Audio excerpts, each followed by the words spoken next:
All right, let's dive into one of the most explosive, high-stakes periods in all of American history.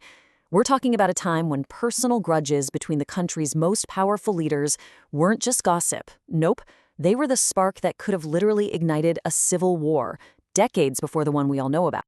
So let me just ask you this. What happens when a president and his own vice president absolutely despise each other?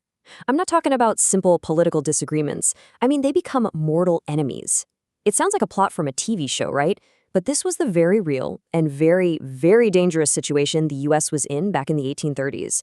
You see, back then, a feud this intense didn't just create awkward cabinet meetings, it genuinely threatened to shatter the entire country.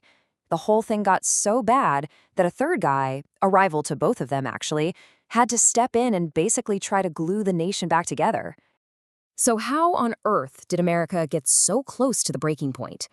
Well, to really get it, you've got to understand the three political giants who were at the absolute center of this storm. This right here pretty much boils it all down. First up, you've got President Andrew Jackson, Old Hickory. He's a frontier war hero, tough as nails, who believed the Union was sacred. It had to be preserved. And if that meant using the army, so be it.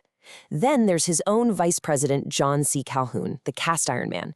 He was the intellectual champion of the South, and his core belief was that states' rights were supreme, even more supreme than federal law.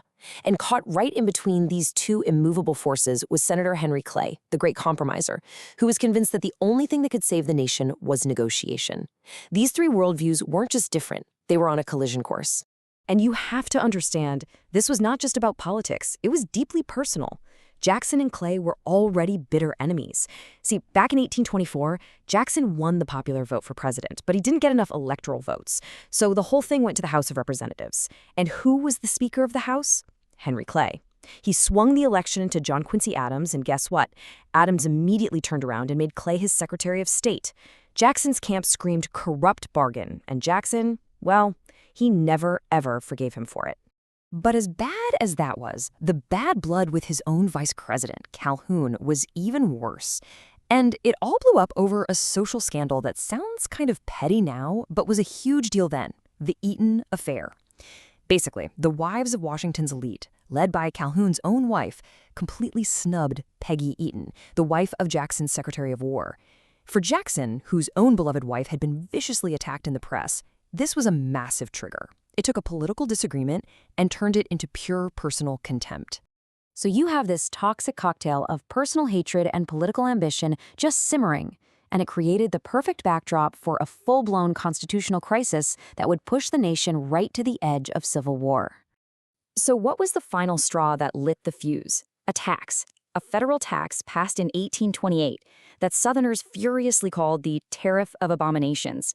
You see, their economy was all about agriculture and exporting goods to Europe. They saw this tariff as nothing more than a scheme to protect northern factories by making the stuff they needed to import way more expensive. To them, this wasn't just about money. It was a symbol of the North just steamrolling the South's interests. In response, John C. Calhoun, remember the vice president, secretly wrote up this radical theory called nullification. The idea was pretty simple, but totally explosive. It argued that the United States wasn't one single nation, but a compact, a club of individual sovereign states. And if a state decided a federal law was unconstitutional, it could just, nullify it. Basically declare it void within its own borders. And this right here, this gets to the absolute heart of the whole conflict. You had two completely different visions of what America even was. For Jackson, the general, the country was one indivisible nation. Federal law was the supreme law of the land. End of story. The idea of a state just leaving the Union, to him, that was treason. Period. But for Calhoun, the U.S. was more like a club of independent states. And if a state didn't like a rule the club made, it could just ignore it, or even quit the club altogether. These weren't just small disagreements. They were two fundamentally opposing ideas of America. Now, tensions like these, they can't stay behind closed doors forever. And in 1830, they blew up in one of the most dramatic public showdowns in American political history.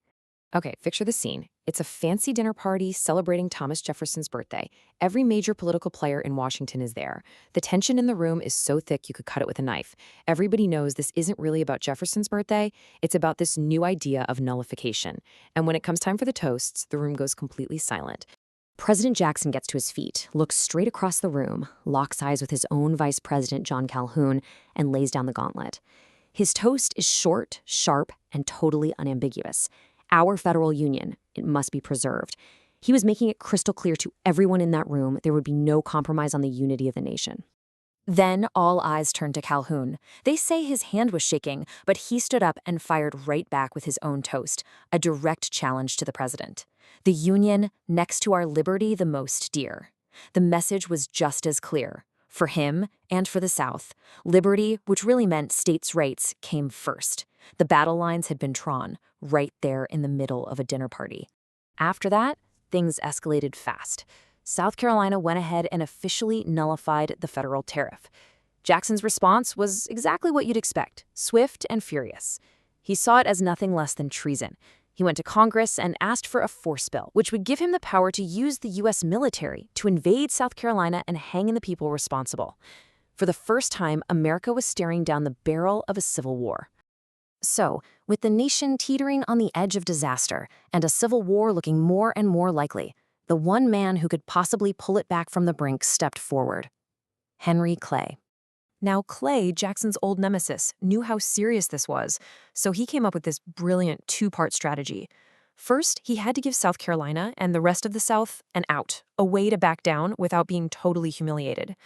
But second, and this was just as important, he had to make sure he upheld the power of the federal government, which would satisfy Jackson and the Unionists. It was a political tightrope walk. So how did he do it? It was a masterclass in political maneuvering, really.